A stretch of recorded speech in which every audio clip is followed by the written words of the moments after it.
Hello, welcome guys. Today we are going to start our second unit, which is sports and nutrition. Before I will start this chapter, I want to suggest you that please go to the previous video of unit 1, planning and sports, and link of important questions of that chapter is also available on their description. So now we start our this chapter, sports and nutrition. In this chapter, we are discuss about these certain points. First, balanced diet and nutrition. Second, nutritive and non-nutritive components of diet. And third one is eating for weight control. So our first topic is balanced diet.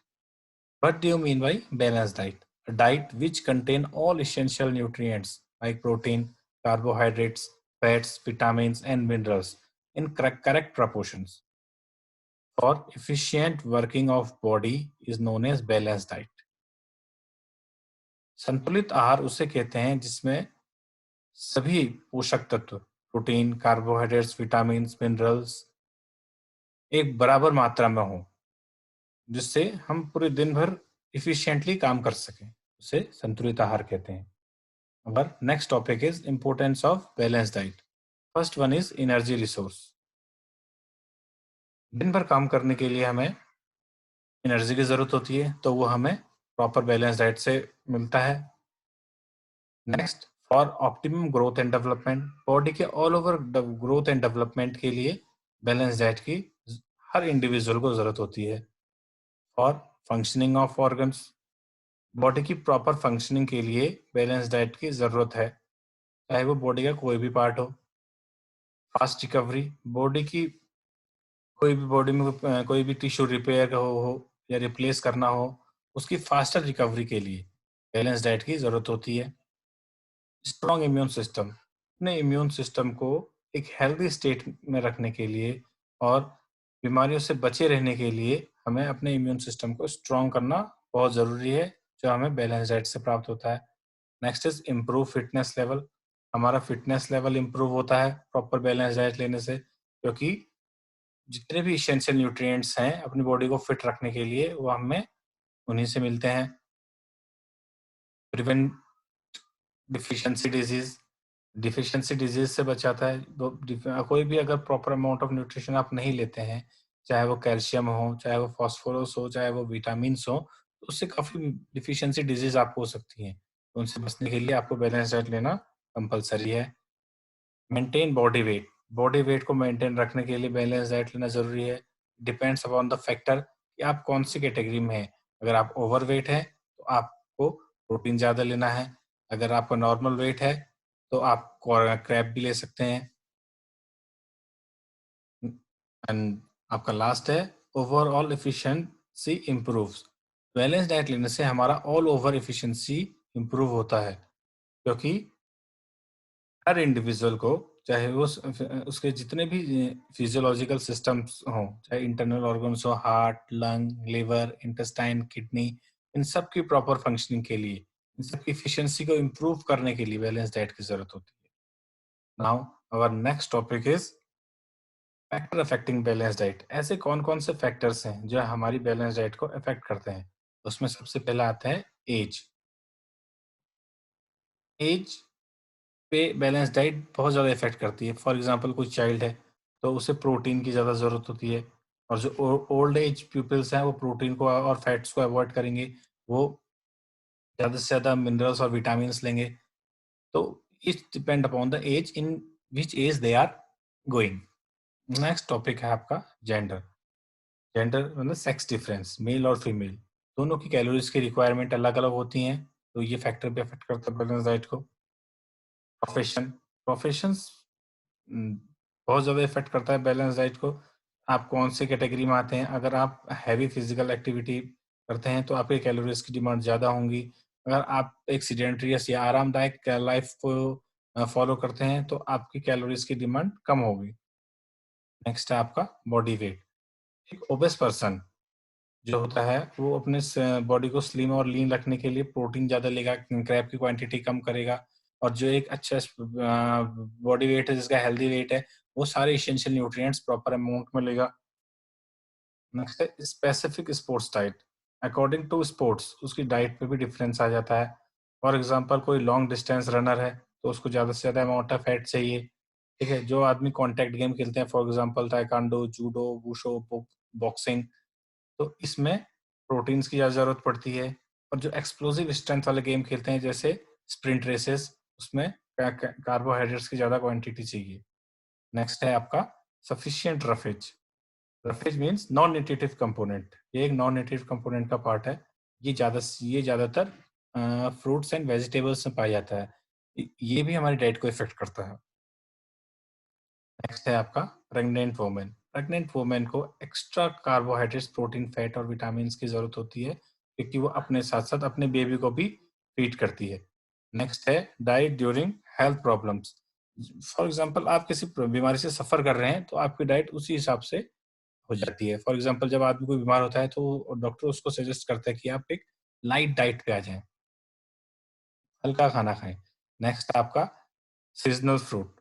Seasonal fruit आसानी से available हो जाते हैं, economical होते हैं और उनकी nutrition value according to उस वेदर बहुत हाई होती है, तो हमें वो भी कंज्यूम करना चाहिए। वो भी अफेक्ट करता है हमारी बैलेंस डाइट को।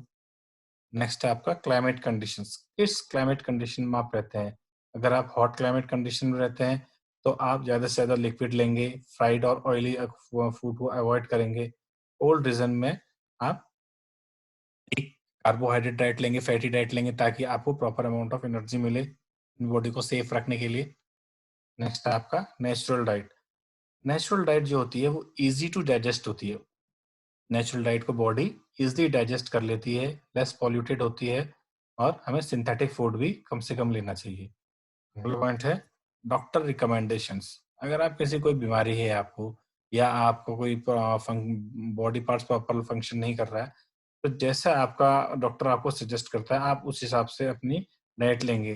फॉर एग्जांपल जॉन्डिस के पेशेंट्स को जैसे डॉक्टर कहता है कि आप फ्राइड फूड अवॉइड करें, प्रोटीन अवॉइड करें। और आपका है लास्ट है eating habits and social customs. हमारे सोशल कस्टम्स, हम किस समाज में रहते हैं, वो इफेक्ट करते हैं और आपकी हेल्थ ईटिंग हैबिट्स कैसी हैं वो भी हमारी डाइट को अफेक्ट करती हैं। अगला है topic nutrition, the science of food and it's relation with health. मतलब फूड का हमारे हेल्थ के साथ रिलेशन, वो कहलाता है न्यूट्रिशंस। न्यूट्रिशंस के दो टाइप हैं, माइक्रोन्यूट्रिएंट्स और macronutrients. Macro means that nutrients which we need in large amount. जो न्यूट्रिएंट्स हमें लार्ज अमाउंट में चाहिए, मतलब ज्यादा क्वांटिटी में चाहिए। For example carbohydrate, protein, fat, water, इनकी क्वांटिटी हमारी बॉडी में ज़्यादा होती है। और माइक्रोन्यूट्रिएंट्स में आते हैं जो हमें कम क्वांटिटी में चाहिए, मिनरल्स एंड विटामिन्स। तो हम पहले पढ़ते हैं माइक्रोन्यूट्रिएंट्स के बारे में। तो फर्स्ट है उसमें carbohydrate. Carbohydrate are compound of carbon, hydrogen and oxygen. जो कार्बोहाइड्रेट है वो कार्बन, ऑक्सीजन और हाइड्रोजन के सर्टेन प्रोपोर्शंस से मिलके बना है। ये एनर्जी का मेन सोर्स है। Main source of energy is known as carbohydrates. इसको टू पार्ट्स में डिवाइड किया गया है, सिंपल कार्बोहाइड्रेट्स और कॉम्प्लेक्स कार्बोहाइड्रेट्स। सिंपल कार्बोहाइड्रेट्स जो होते हैं वो पानी में इजिली सॉल्युबल हो जाते हैं और हमें एनर्जी देते हैं, ठीक है। They can be easily observed by our body. हमारी बॉडी इनको इजिली ऑब्जर्व कर लेती है और ये स्वीट में भी, टेस्ट में भी मीठे होते हैं, स्वीट होते हैं। नेक्स्ट आपका complex. Complex carbohydrate release slow energy. ये स्लो एनर्जी को रिलीज करते हैं। They are polysaccharides. ये पॉलीसेचुराइड्स होते हैं। इनका कोई टेस्ट नहीं होता और ये पानी में भी नहीं घुलते हैं। अब इनकी क्या फंक्शनिंग है, क्या फंक्शन करते हैं हमारी बॉडी में carbohydrates? The main function of carbohydrates are they provide energy to the body. ये बॉडी को एनर्जी प्रोवाइड कराते हैं और हमारे सेंट्रल नर्वस सिस्टम्स को फ्यूल प्रोवाइड करते हैं। नेक्स्ट आता है आपका protein. Protein have a great role in our balance diet. हमारे बैलेंस डाइट में बहुत इंपॉर्टेंट रोल प्ले करता है, ठीक है। ये carbon, hydrogen, nitrogen, oxygen, sometimes sulphur, इनसे मिलके बना है। हाइड्रोजन इसमें नहीं है, sorry for that. They are large molecules. ये लार्ज मॉलिक्यूल्स होते हैं जो हमारी ब्लड में डायरेक्टली नहीं मिलते हैं। So they turn into amino acids by our digestive system. तो जो भी हम प्रोटीन इनटेक करते हैं वो बॉडी में जाके, हमारे डाइजेस्टिव सिस्टम में जाके एमिनो एसिड्स में टर्न हो जाते हैं। There are 23 types of amino acids. 23 type के एमिनो एसिड्स हैं, जिसमें से 9 हमें अपनी डाइट से मिल जाते हैं। और सबसे मेन चीज, प्रोटीन जो है हमारे टिश्यूज को रिपेयर करता है। जितने भी हमारे ब्रोकन टिश्यूज होते हैं हमारी बॉडी में, वाटर के लेवल को रेगुलेट्स करता है। और they our body building food. ये बॉडी बिल्डिंग फूड भी कहा जाता है, क्योंकि हमारी इससे हमारी मसल्स का डेवलपमेंट भी होता है। इसके जो मेन सोर्स हैं, 2 टाइप के सोर्सेज होते हैं प्रोटीन के, एक एनिमल सोर्स और एक प्लांट सोर्स। एनिमल सोर्स में आता है आपका फिश, मीट, एग, मिल्क, चीज एंड मिल्क प्रोडक्ट्स। और प्लांट सोर्स में आता है आपका pulses, nuts, beans, corn, dry fruit and dry grains. अब है इसकी फंक्शनिंग। क्या फंक्शंस करता है? ये हमारी बॉडी के नए सेल्स को ग्रो करने में हेल्प करता है प्रोटीन। हमारी बॉडी को इन्फेक्शन डिजीज से बचाता है। हमारी बॉडीज या बच्चों के ग्रोथ एंड डेवलपमेंट के लिए बहुत ज़्यादा ज़रूरी है। ये हमारी बॉडी में हार्मोन्स को फॉर्म बनाता है। हार्मोन्स के फॉर्मेशंस के लिए बहुत ज़्यादा ज़रूरी है। ठीक है? हमारी बॉडी की फंक्शनिंग को कंट्रोल करता है। नेक्स्ट आता है हमारा फैट। जो फैट है वो कार्बन, ऑक्सीजन, हाइड्रोजन, इन तीनों से मिलके बना है। इसमें 76% कार्बन एंड 12% ऑक्सीजन, हाइड्रोजन होता है। जो फैटी एसिड्स होते हैं, फैटी फैट होता है, ये हमारी स्किन के नीचे स्टोर्ड रहता है। Fat are important source of energy for long endurance activity. Long endurance activity के लिए फैट एक इंपॉर्टेंट सोर्स है। They are essential for observation of vitamin A, D, E, K. इनके ऑब्जर्व में हेल्प करता है। They are good source of energy, energy का अच्छा सोर्स है। फैट्स मेनली 2 टाइप के होते हैं, saturated and unsaturated. Saturated fat, they contain chain of carbon atom. ये कार्बन एटम के चेन से बने होते हैं, जैसे एनिमल फूड लाइक मिल्क, चीज, मीट। ये इसके मेन सोर्स हैं।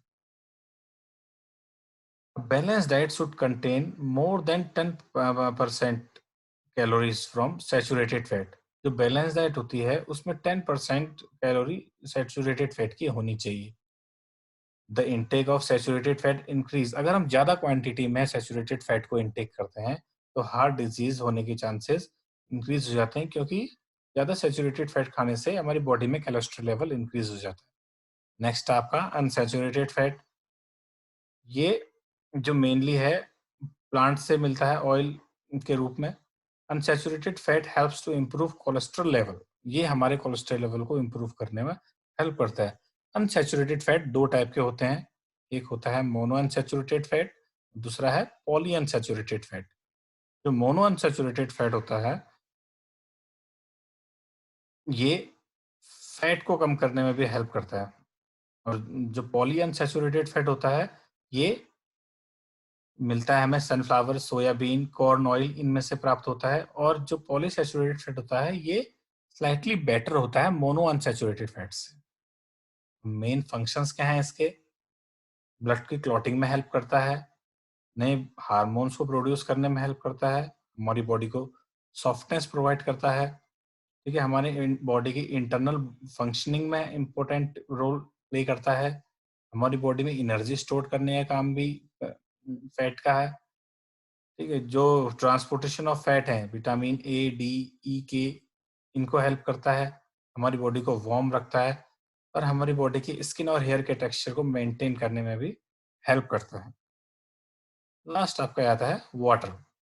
वाटर मीन्स H2O, मतलब हाइड्रोजन की 2 क्वांटिटी, ऑक्सीजन की 1।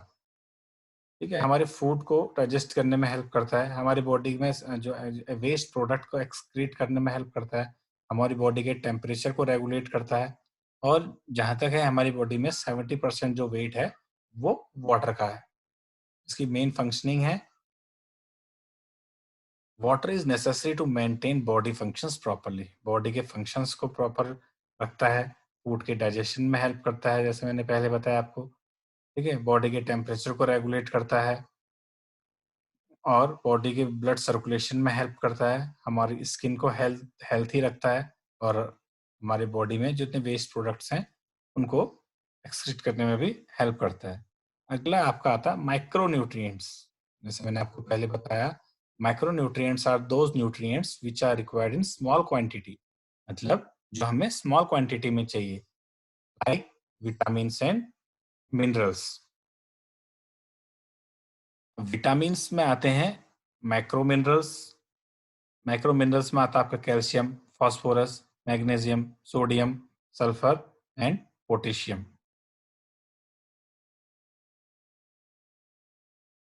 और माइक्रो मिनरल्स, माइक्रो मतलब जो और कम क्वांटिटी में चाहिए मिनरल्स हमें, उसमें आता है आयोडीन, क्रोमियम, कॉपर, कोबाल्ट और आयरन। नेक्स्ट है आपका विटामिन्स। विटामिन्स भी दो टाइप के होते हैं, एक फैट सॉल्युबल जिसमें आता है आपका विटामिन ए, डी, ई और के। दूसरा है आपका वाटर सॉल्युबल जिसमें आता है B and C. Next topic है आपका nutritive and non nutritive component. Nutritive components means जो जिनकी न्यूट्रिटिव वैल्यू है, जिससे हमें न्यूट्रिशंस मिलते हैं, जैसे carbohydrate, protein, fats, minerals and vitamins. इनकी न्यूट्रिटिव वैल्यू है, इनसे हमें न्यूट्रिशंस मिलते हैं। और दूसरा है मिनरल्स। जैसे मैंने आपको बताया, न्यूट्रिटिव वैल्यू में मिनरल्स और विटामिन्स आते हैं। मिनरल्स में माइक्रो मिनरल्स और माइक्रो मिनरल्स हैं। उसमें क्या, मैक्रो में calcium, phosphorus, magnesium, sodium, sulphur और पोटेशियम। और माइक्रो में आयोडीन, क्रोमियम, कॉपर, कोबाल्ट और आयरन। वहीं विटामिन्स में आते हैं, जैसे पहले बताया था मैंने कुछ देर पहले आपको, फैट सॉल्युबल और वाटर सॉल्युबल। फैट सॉल्युबल में आता है ए, डी, ई, के। वाटर सॉल्युबल में आता है बी एंड सी। अब है हमारा non nutritive component. Non nutritive components में आते हैं हमारे फाइबर और roughage, water, colour compound, flavour component और plant component. Non nutritive component वो होते हैं जिनसे हमें एनर्जी मिनरल या कैलोरीज नहीं मिलती हैं, लेकिन ये हमारी डाइट में बहुत इंपॉर्टेंट रोल प्ले करते हैं। सबसे पहले हम डिस्कस करते हैं फाइबर और रफेज के बारे में। फाइबर और रफेज की कोई न्यूट्रिशन वैल्यूज नहीं होती हैं। It is undigested part of food. ये एक अनडाइजेस्टेड पार्ट होता है हमारे फूड का। ये हमारे खाने में बल्क प्रोवाइड कराता है, हमारी जो एपेटाइट है, भूख है, उसको सेटिस्फाई कराता है। ठीक है? इसका जो मेन सोर्स है वो है whole wheat, fresh fruit, vegetable, connective tissue of meat, fish are very good source of roughage. Next आता है आपका वाटर। वाटर की भी कोई कैलोरी वैल्यू नहीं होती है, ठीक है, लेकिन ये हमारे बॉडी में न्यूट्रिशंस के ट्रांसपोर्ट में बहुत इंपॉर्टेंट रोल प्ले करता है। हमारी बॉडी में वेस्ट प्रोडक्ट को एक्सक्रीशन में बहुत इंपॉर्टेंट रोल प्ले करता है। हमारी बॉडी के टेम्परेचर को मेंटेन करने में बहुत इंपॉर्टेंट रोल प्ले करता है। और वी रिकवर, डेली में जितना भी हम वो चीज करते हैं उसका 2% बॉडी जो वाटर है वो वेस्ट हो जाता है इन सब चीजों की हेल्प में। तो उसको हम पानी को ड्रिंक करके या फूड सब्सटेंस के थ्रू इनटेक कर लेते हैं। अगला है हमारा कलर कंपाउंड। कलर कंपाउंड जो है हमारे खाने को अट्रैक्टिव बनाता है, मतलब एक टाइप का पिगमेंट है, कलर पिगमेंट्स। ये जो नेचुरल होते हैं फ्रूट्स एंड वेजिटेबल्स में पाया जाता है। जैसे इनके अलग अलग कलर्स होते हैं जो खाने में कलर प्रोवाइड करते हैं, रेड, ऑरेंज, येलो, ग्रीन और ब्लू एंड क्रीम। अगला है फ्लेवर कंपाउंड। ये भी नॉन न्यूट्रिटिव कंपोनेंट्स के पार्ट है।